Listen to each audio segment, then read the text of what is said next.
En esta mañana yo quiero hablarles, ministrarles un tema que el Señor puso en mi corazón. Algo que yo creo que se está desatando, algo que está viniendo sobre nuestra vida. Usted sabe que la otra vez, el domingo pasado, creo que lo comenté en la reunión, mi esposa, tenemos varias Biblias en casa, ¿viste? Tenemos varias Biblias. Y justamente tomé una Biblia porque quería mirar un texto bíblico para tratar de confirmarlo. Allí en el Nuevo Testamento y encontré en esa Biblia, que es de mi esposa, que está viejita, me encontré con que las letras donde el pasaje que yo quería utilizar o que yo quiero utilizar en esta mañana estaba escrito con rojo. No, y usted sabe que cuando en esas Biblias está escrito con rojo, porque no es palabras de un comentarista, no es palabras de un historiador, sino que son palabras de Jesús. Jesús hablando, exponiendo, en este caso en el libro de Mateo capítulo 24, si no mal recuerdo, si usted queda bien su Biblia, en el libro de Mateo capítulo 24, del verso 4 en adelante, es allí donde Jesús va a exponer de una forma profética y nos va a meter a usted y a mí en estos tiempos que estamos viviendo, que estamos experimentando. Estas palabras que Jesús suelta allí en el libro de Mateo hace 2000 y pico de años, son palabras proféticas y no es como Nostradamus o este otro, sino que es Jesús soltando una palabra, soltando y diciendo, esto va a acontecer, esto va a suceder en los postreros tiempos. En pocas palabras, Jesús profetizando nos dice, lo que viene no es como a vos te parece.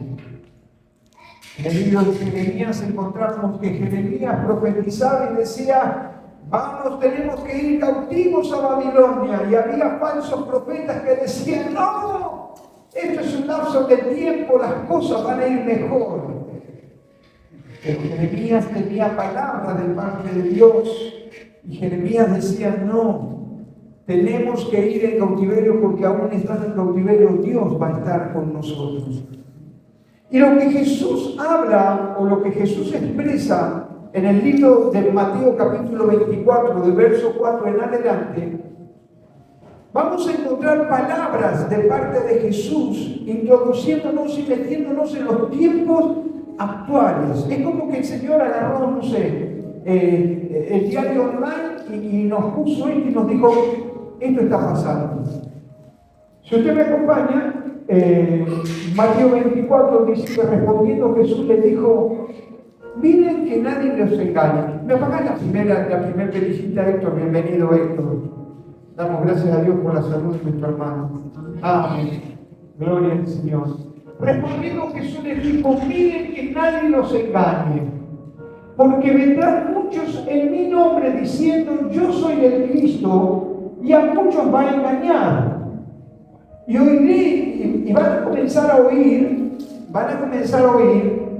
yo no sé cuántos leen el periódico, cuántos leen los periódicos online, por lo menos, algo, ¿sí? Amén, algo. ¿Cuántos miran los noticieros? ¿Sí o no?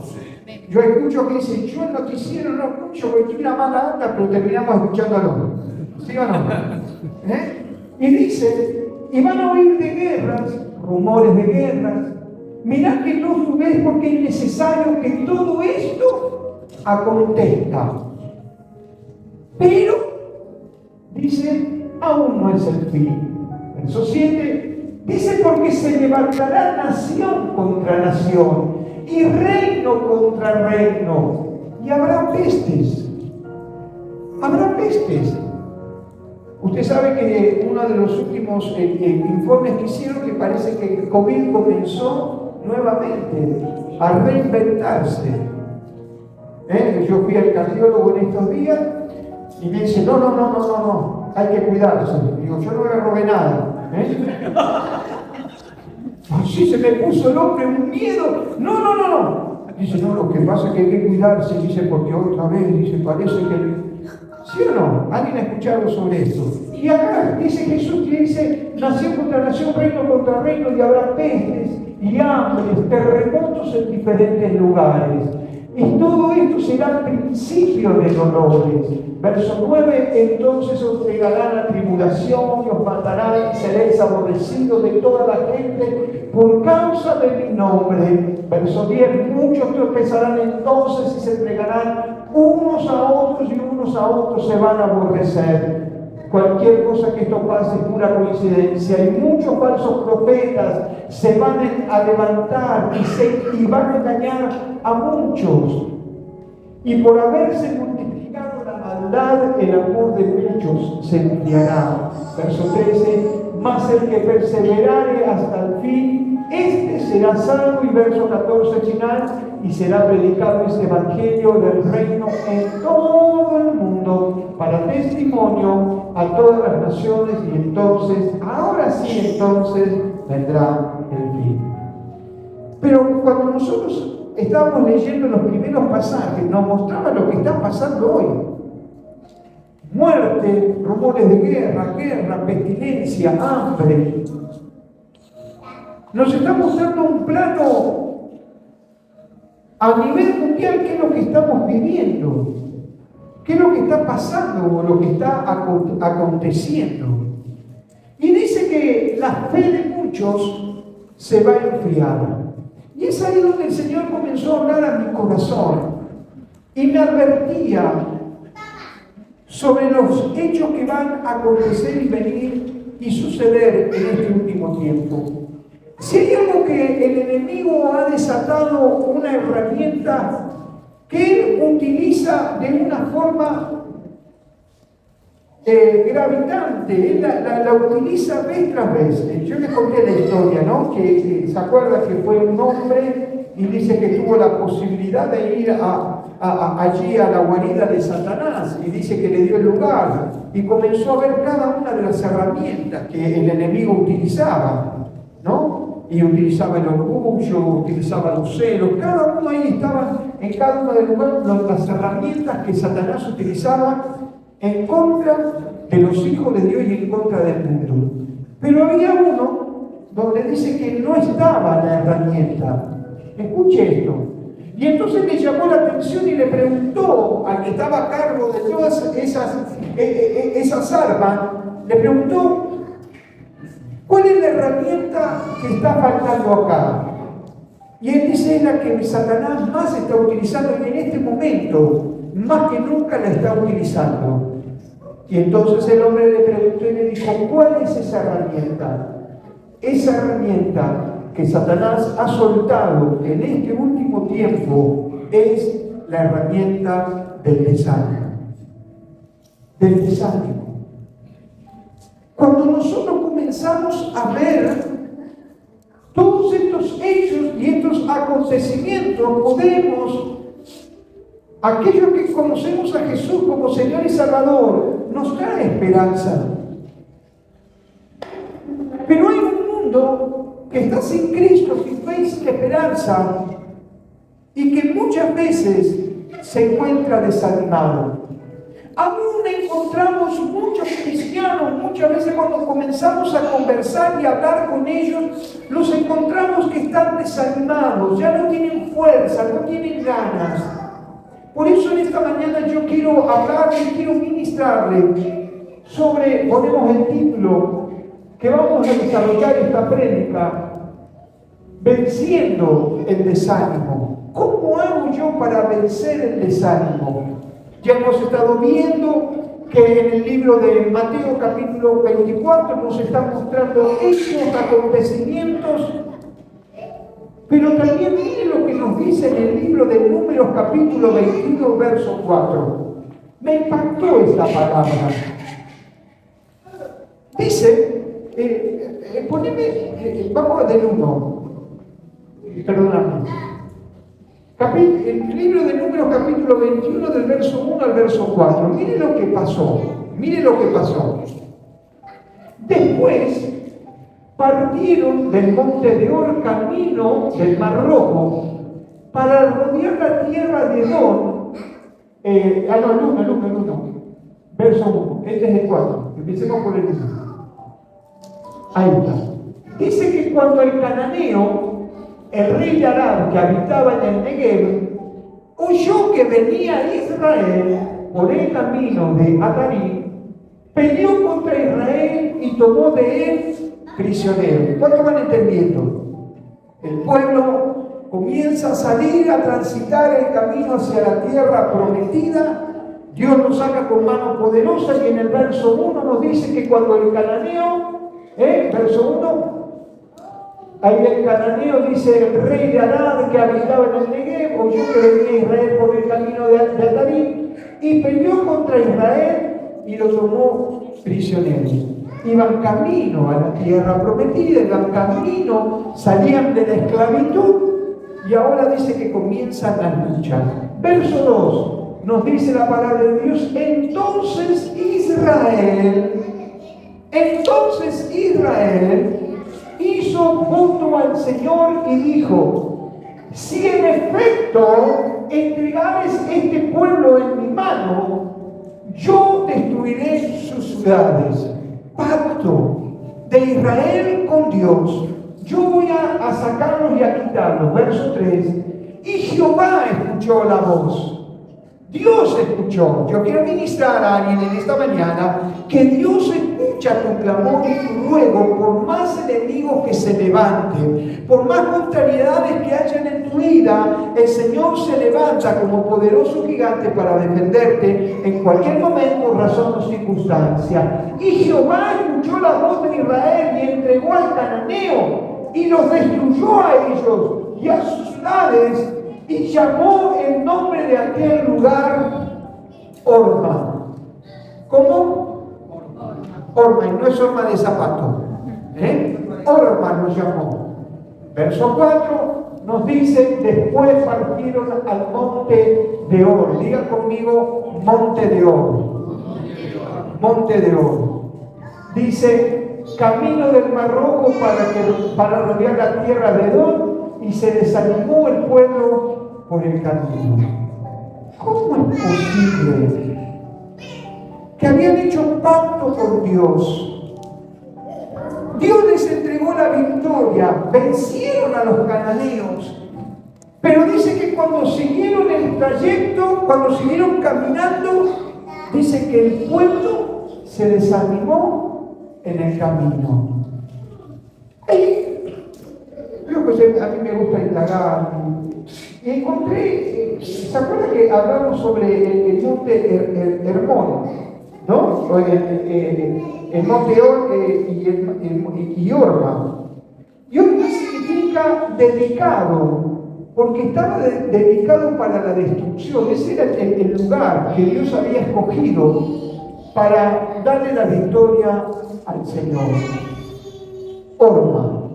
Un lugar de destrucción, un lugar que Dios tiene preparado para derribar a cada uno de tus adversarios y tus enemigos. Un lugar destinado para quitarte y sacarte el desánimo que está sobre tu vida. Pero también hay un monte que nos da la palabra de parte de Dios, y es el monte de Or. Dice que el monte de Or es conocido porque allí murió Aarón. En ese lugar, en el monte de Or, murió Aarón. Usted sabe que Aarón fue la voz del Señor en la vida o en el trayecto o en el caminar de Moisés. Y en ese monte la voz se cayó, pero Dios siguió utilizando la vida de su siervo Moisés. Amén. En esta mañana quisiera compartir lo que Jesús puso en mi corazón.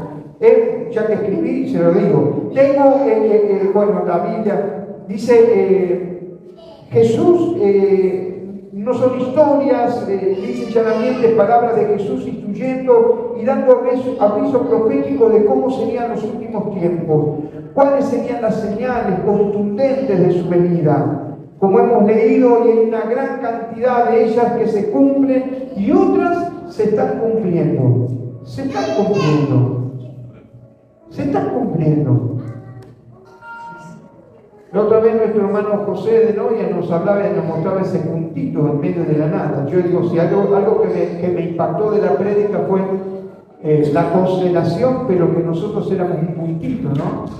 Y yo digo, ¿cómo Señor siempre elige lo más pequeño? ¿Cómo Dios siempre elige lo insignificante? ¿Cómo Dios siempre elige lo que no es para levantarlo y llevarlo a ser? ¿Amén? Lo hizo con el mundo, lo hizo con su pueblo y lo hizo con cada uno de nosotros. Éramos insignificantes y el Señor nos sacó de las tinieblas y nos llevó a su luz admirable. Vaya que si no es una bendición poder seguir a Jesús. En medio de las palabras de Jesús que nos enseña que Él viene pronto, y también un escenario que tenemos que tener en cuenta, y es que el enemigo ha soltado una herramienta poderosa que es el desánimo. Ahora, me gustaría en esta mañana decirle qué significa el desánimo. Y es interesante porque hay palabras que por ahí no las tenemos incorporadas. Y encontré que la palabra desánimo significa estar sin fuerzas. No tener fuerza. ¿Sí?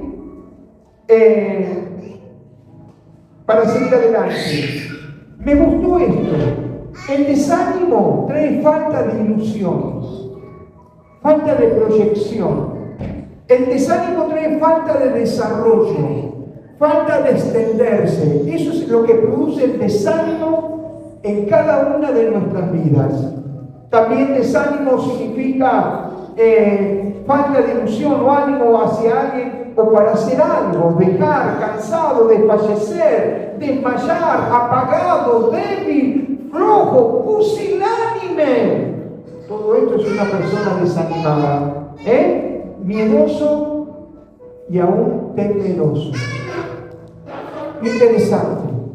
Cuando el desánimo viene sobre la vida del individuo, sobre la vida de la persona, todas estas cosas comienzan a venir a nuestro alrededor y nos paralizan y no nos dejan avanzar.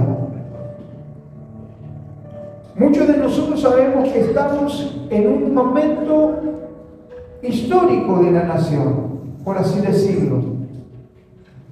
En octubre, si no mal recuerdo, va a haber elecciones. Y yo puedo encontrar en la calle y aún puedo encontrar en las iglesias gente que está desanimada. No quiere saber nada. Me da lo mismo sufragar o no sufragar. Me da lo mismo ir o no lo mismo. Me da lo mismo trabajar que no trabajar. ¿Para qué voy a trabajar? Si el sueldo nunca alcanza para nada, ¿sí o no? La gente está desanimada, no tiene anhelos, y yo veo que ese desánimo que se mueve en el sistema muchas veces se mueve en medio de nosotros. Porque hablamos palabras que nos desaniman, hablamos palabras de derrota, hablamos de palabras que las cosas nunca van a cambiar. Dice que estos iban de camino a la tierra, habían caminado, habían tenido un trayecto. Pero en medio de ese trayecto dice la palabra de Dios que se desanimaron. ¿Y cuántos cristianos hay que comienzan a caminar? Que comienzan a caminar y comienzan a desanimarse en el trayecto y en el proyecto. La pregunta de esta mañana es, ¿cómo estás en la presencia del Señor? ¿Cómo estás de ánimo? ¿Cómo te encontrás en este tiempo donde Mateo nos dice allí en el capítulo 24 que hay terremotos, hay muerte, se levanta etnias contra etnias, naciones contra nación? Y todo esto nos lleva a nosotros que estamos caminando. ¿Cómo estamos? ¿Cómo está tu ánimo? Tenés miedo de emprender cosas, tenés miedo de seguir adelante, porque uno de los adjetivos que utilizábamos era que significaba miedo o temor. Y el miedo y el temor nos paralizan. Pero yo quiero hablarte en esta mañana sobre 3 puntos rapiditos. Y el primero de ellos es que tenemos que renovar nuestra mente para quitar la cizaña del desánimo. ¿Cuántos saben lo que es la cizaña? La cizaña, vos sabés que nosotros teníamos un jardincito, ¿no? Y en ese jardincito lo teníamos, ahí teníamos una rosa, teníamos una lavanda, teníamos ciertas cosas. Y veíamos que cuando dejamos de pasar una semana, había unas raíces fuertes, ¿sí? Que se metían allí y trataban de obstaculizar para que todo aquel jardín pudiera florecer. La tenías que cortar, la tenías que limpiar, la tenías que sacar para que nuevamente ella pudiera florecer. Tenemos que tener una mente renovada de parte de Dios y Dios tiene que traer una renovación en nuestra mente. Primeramente, como dice Romanos capítulo 12, verso 2, para que nosotros podamos entender que Dios tiene una voluntad que es buena, que es agradable y que es perfecta, aún en los momentos más difíciles que nos toque como sociedad. Aún en los momentos más difíciles, entender que yo no ando por vista, sino que yo ando por fe. Y que la Biblia dice que la voluntad de mi Dios es buena, es agradable y es perfecta. En el libro de Efesios capítulo 4, versos 22 al 23, nos dice lo siguiente: en cuanto a la pasada manera de vivir, despojaos del viejo hombre que está viciado conforme a los deseos engañosos. Está viciado, dice que está viciado. Verso 23, y renovaos en el espíritu de vuestra mente. Punto 1, para poder yo combatir al desánimo, tengo que, hermanos, tener una mente renovada en el Señor. Revestidos, cambien sus vestidos, cambien su forma de pensar para poder combatir la cizaña de lo que es el desánimo. Seguramente cuando hablamos de esto, la otra vez estaba leyendo un artículo y dice que muchos especulan y dicen que un cristiano no puede caer en depresión, muchos dicen que un cristiano no puede sentirse mal, un cristiano no puede desanimarse. Pero cuando vamos a la luz de la palabra, nosotros podemos encontrar que hombres célebres han sufrido estas cosas. Primero, punto 1, lo vamos a ver en la vida de Josué. Josué sale de una gran batalla, derribando los muros, se cae, pero después dice que entra un pueblo chiquitito y pequeñito, llamado Jai. Y cuando entra ese pueblo dice, no, vamos a ir con unos pocos, nomás nosotros comemos. Y dice que cuando entra Jai, se halla con una gran derrota. Y el corazón de Josué comienza, hermano, a entristecerse y el desánimo se apodera de él.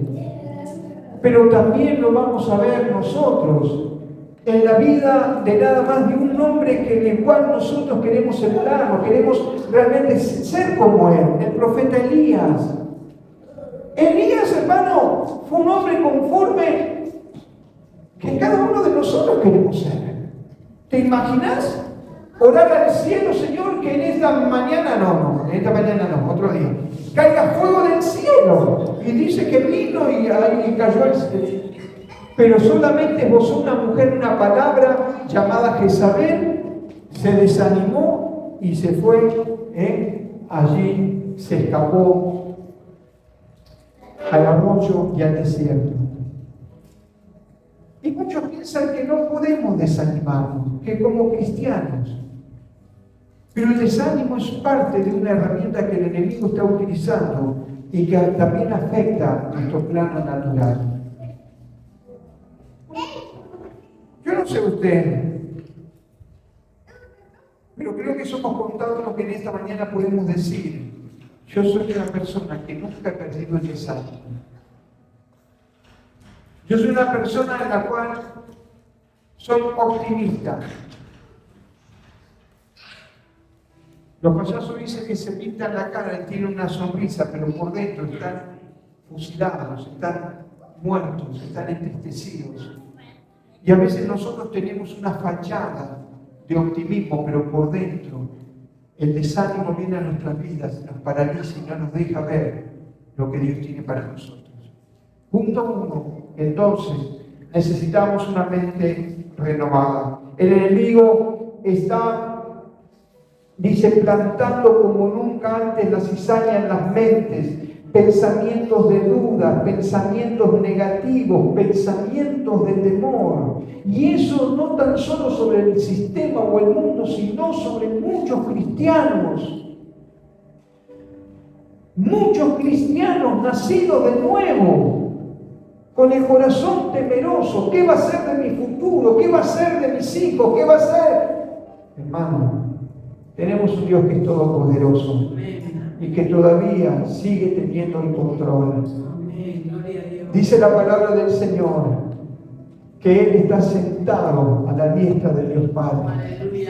Y si Él está sentado, es porque dijo que hecho está. Ya no hay nada más por hacer. Ya terminé mi obra, ya la culminé. Ahora me siento, porque quiero que la generación que viene detrás de mí sea una generación que se levante de victoria en victoria.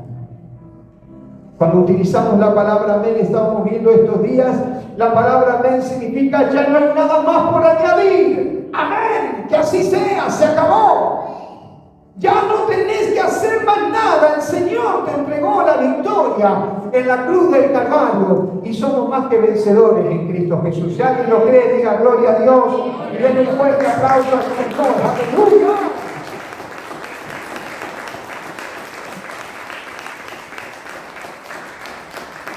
Punto 2. Lo segundo que quiero hablarle: ¿cómo vencer el desánimo?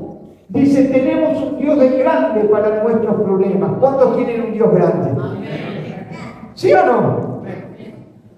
Mi Dios es grande y fuerte, y su palabra vence.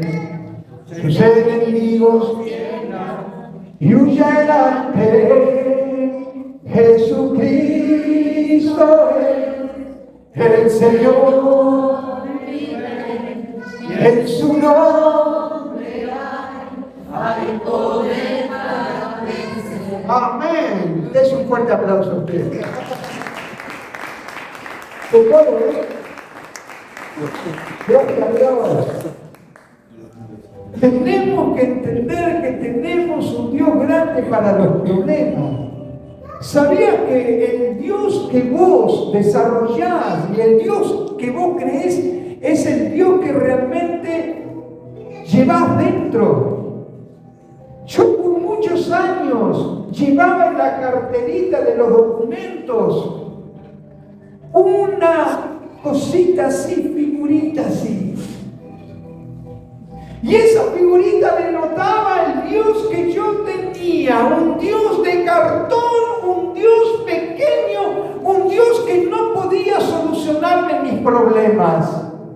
Mas cuando lo recibí a Jesucristo como Señor y Salvador, me di cuenta que esa estatuilla o esa cartulina tenía ojos, pero no miraba mi necesidad. Tenía pies, pero no me alcanzaba. No estaba al lado mío. Tenía brazos, pero nunca me abrazó. Mas cuando Cristo vino en mi vida, me di cuenta que tenía un Dios que era realmente todopoderoso. Ese es el Dios que nosotros hablamos y predicamos. Así que cuando venga un problema o gran problema para tu vida, decide ese gran problema que tenés un gran Dios que va a solucionarlo para que su nombre sea exaltado, glorificado. Yo puedo dar un testimonio en esta mañana. ¿Se acuerdan que el domingo oré por la ofrenda de una forma loca? ¿Sí?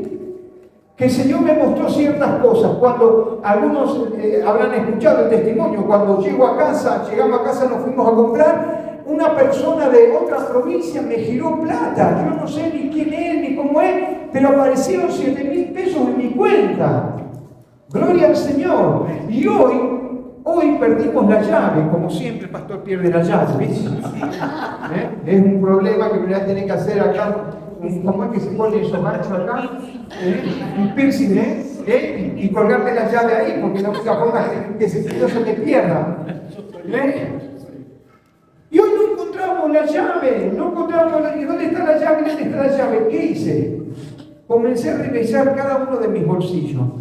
¿Cuántos saben que cuando el hombre revisa los bolsillos porque la mujer ya los revisó 10 veces antes?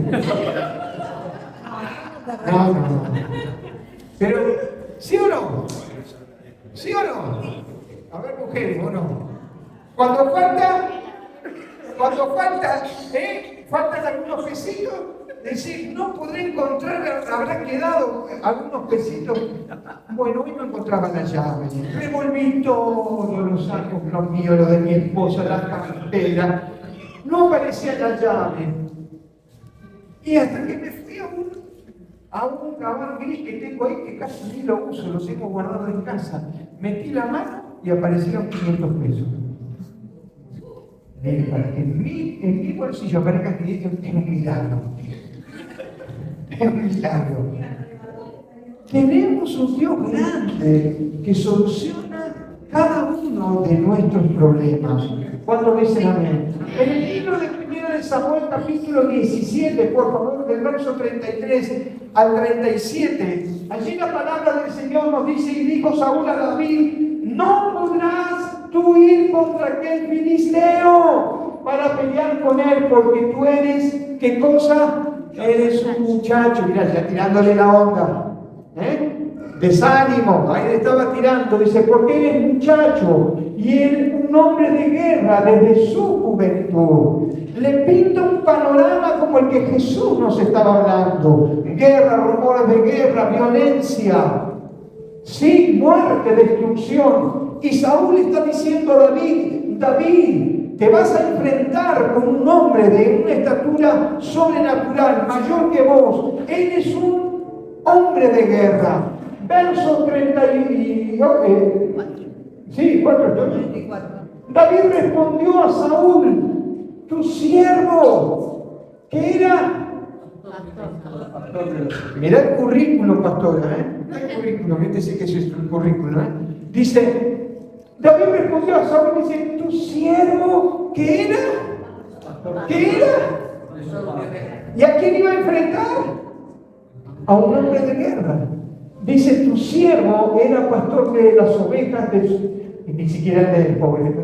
Y cuando venía un león o un oso y tomaba algún cordero de la manada, dice, salía yo tras él y lo hería y lo libraba de su boca, y si se levantaba contra mí, yo lo echaba a mano de la quijada y lo hería y lo mataba. Amén. Hasta ahí eran, 7, ¿no? Fuese león, fuese oso, tu siervo lo mataba, y este filisteo incircunciso será como uno de ellos, porque ha provocado al ejército del Dios viviente. Amén. Verso 27, y añadió David, Jehová que me ha librado de las garras del león y de las garras del oso, él también me va a librar de la mano de este filisteo. Y dijo Saúl a David, ve y Jehová esté contigo. ¿Qué problema que tenía David? Alguien dijo que David no tenía fuerza, pero tenía puntería. Alguien dijo que no tenía fuerza David para vencerlo, pero sí sabía cuál era su objetivo. Y vaya que si David tenía un problema, tenía que confrontar nada más ni nada menos que un hombre que lo complicaba en todas las circunstancias. Pero él reconocía que su Dios lo iba a librar y que le iba a entregar la gran batalla. Para cada uno de tus problemas tenés que entender que Dios tiene la solución. Hay hombres que para cada solución tienen un problema. ¿Sabías eso? Hay gente que para cada solución tiene un problema. Todas las cosas están bien, pero, ¿sí o no? Vos con toda la fuerza, mirá, estuve orando y el Señor me habilita, el Señor me permite que yo me mostró en sueño, en visión, me habló con voz audible y dijo que bueno, que yo tenía que hacer esto. Y nunca falta alguno que dice, pero, ¿sí o no? En lo largo de mi vida, ¿sabés cuántos peros encontré de gente que para cada solución tiene un problema? Que cuando queríamos comenzar a generar algo me decían, no es el tiempo, esperad que pase, todas las cosas van a cambiar. ¿Alguien escuchó esto alguna vez? Mi abuelo se lo decía a mi papá me lo decía a mí. Yo le digo a mis hijos, no, para cada problema tenés un Dios grande que te lo va a solucionar para la gloria de su nombre. Y yo quiero ministrarle esa palabra en esta mañana. Que cuando el enemigo traiga su desánimo, cuando el enemigo traiga su dificultad, su problema, usted se levante en el nombre poderoso de Jesús, porque usted no va con su fuerza, sino que va con las fuerzas del Espíritu Santo de Dios.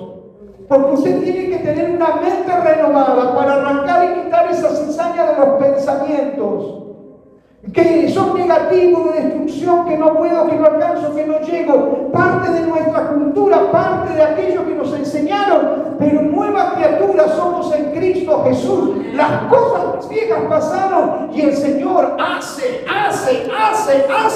todo nuevo para la gloria de su nombre. ¡Aleluya!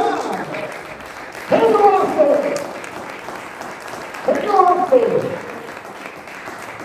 Levántese en esta mañana en el nombre de Jesús y reprenda ese ánimo. Échelo fuera de su vida, échelo fuera de su hogar. Sáquelo de la vida de sus hijos. No permita que el desánimo, nuestros hijos son la generación que viene atrás nuestro y necesitan palabras de vida, palabras de aliento. Ustedes pueden, no importa cómo está la economía, no importa quién gane o no gane, no importa quién sea ministro o no sea ministro, no importa que dolaricemos o no dolaricemos, tenemos un Dios que todavía sigue teniendo el control de todas las cosas. Tomamos autoridad en el nombre de Jesús y echamos fuera a todo desánimo para alcanzar los logros y los objetivos que Dios tiene sobre nuestra vida. ¿Cuántos dicen amén? Decirle al que tienes a tu lado, no te frenes. No te frenes. Si Dios está contigo, ¿quién contra ti? Gloria al Señor. Tened en cuenta para que nuestros grandes problemas tenemos un Dios grande para enfrentarlos. Había gran temor en el pueblo, ellos vieron a Goliat como un gran problema. No fue el temor, David nunca llamó al gigante. Fíjense ustedes que me gusta esa palabra porque dice que le llamó incircunciso. No le llamó al problema Goliat. ¿Sí o no? Nunca llamó al problema con el nombre. Y vaya que si lo sabían. Nunca lo llamó. Sino que le dijo incircunciso. David lo minimizó. Minimiza tu problema, que si el Señor está contigo, Él te entrega la victoria. Punto 3 y terminamos.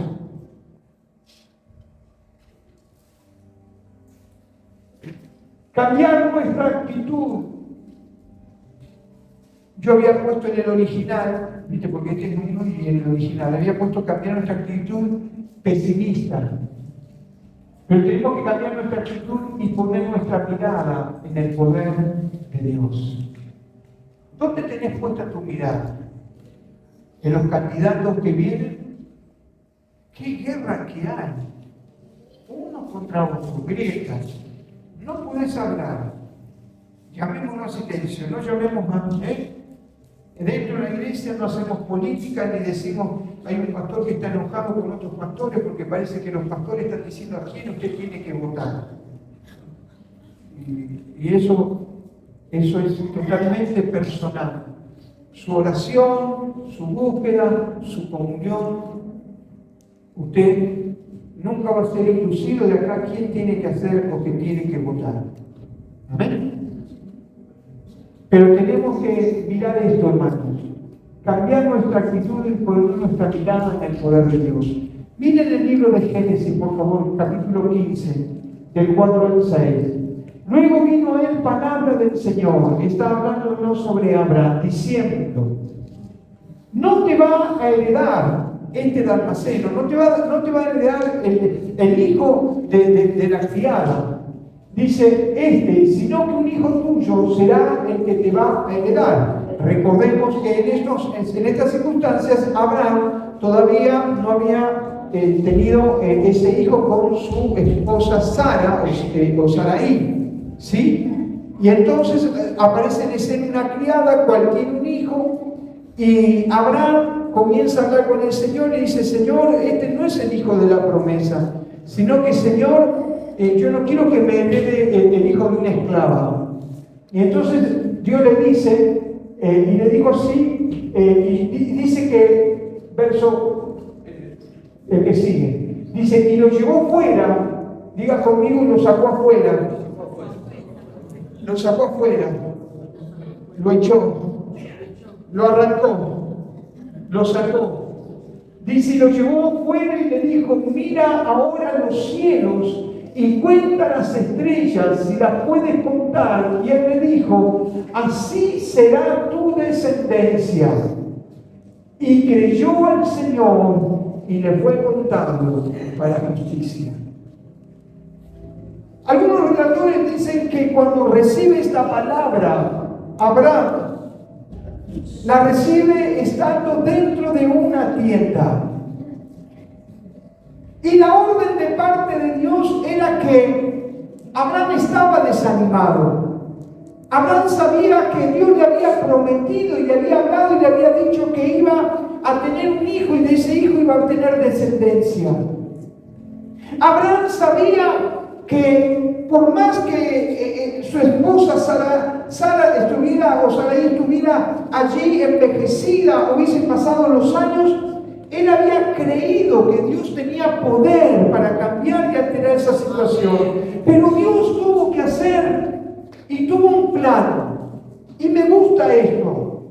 Porque dice que lo primero que Dios le dice a Abraham, porque estaba desanimado: ahora la herencia mía se la va a llevar el almaceno. Señor, tú me prometiste. ¿Hace cuánto tiempo? ¿Cuántas veces nos pasa a nosotros? Que el Señor se pone por tardanza. Aunque Él nunca se pone por tardanza. Está siempre en los tiempos justos. Yo le decía a alguien en estos días: estamos orando, estamos clamando, estamos pidiendo, pero lo único que yo hallo en Dios es silencio.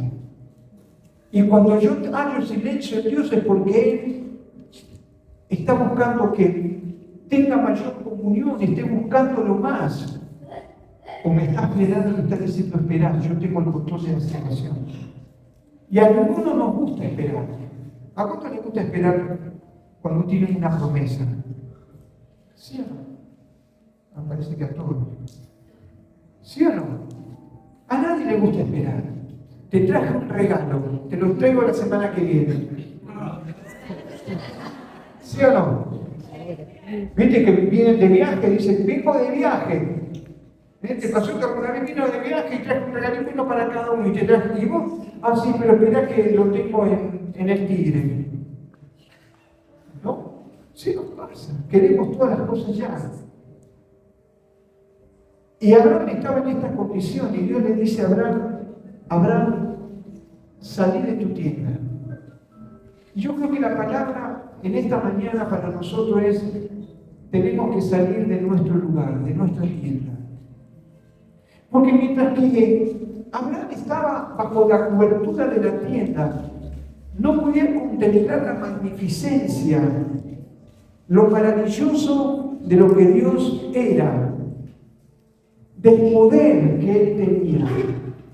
Hasta el grado que la palabra dice que Dios le dice a Abraham: salí de tu tienda y levanta tus ojos. Levanta tus ojos. El apóstol Pablo nos enseña a usted y a mí que hay un lugar ubicado de privilegio para la iglesia. Que no estamos llamados a mirar las cosas de abajo, sino de arriba, que están sobre la tierra. Pablo nos enseña, y sus cartas paulinas son el reflejo de una relación existencial de Dios con su creador, Dios con Pablo. Pablo tuvo el privilegio de ver las cosas de arriba, y la iglesia tiene que tomar esa posición. No ver las cosas desde el llano, porque desde el llano vemos todo es imposible. Pero si nosotros levantamos nuestra mirada, podremos contemplar que tenemos un Dios grande, fuerte y poderoso. Yo quiero invitarte en esta mañana. Quiero invitarte a que cambies de lugar y de posición en el Señor.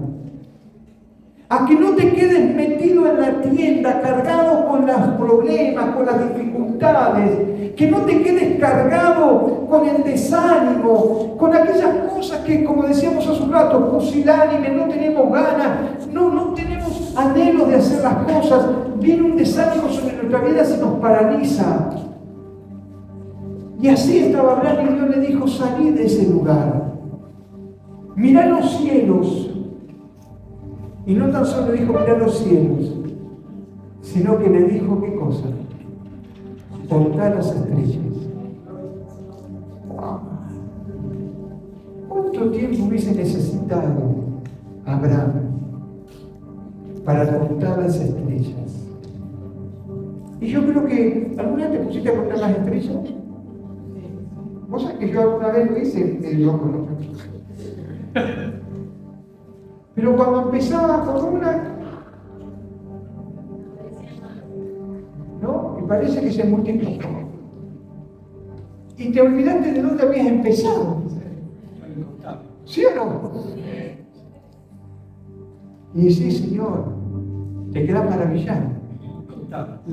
Digo: Señor, qué grande. Señor, no alcanzo a divisar tu potencial. No alcanzo a ver tu magnitud. Y es donde viene palabra de parte de Dios y le dice: Abraham, así será tu descendencia. Así será lo que yo te prometí. Se va a cumplir en tu vida. Porque no te lo prometió cualquier hombre o cualquier mujer, sino porque Dios te prometió. Y aún a pesar de tu desánimo, yo quiero que en esta mañana te levantes en el nombre de Jesús. Te levantes con las fuerzas de un búfalo. Te levantes con las fuerzas que alguna vez David supo levantarse. Cuando se dio cuenta que el profeta vino y le mostró su falta y su pecado. Cuando le mostró aquello que había hecho mal y él se arrepintió. Se volvió a Dios. En esta mañana yo quiero invitarte que salgas de tu tienda, que mires las estrellas, que las cuentes, porque así será lo que Dios tiene prometido sobre tu vida, se va a cumplir.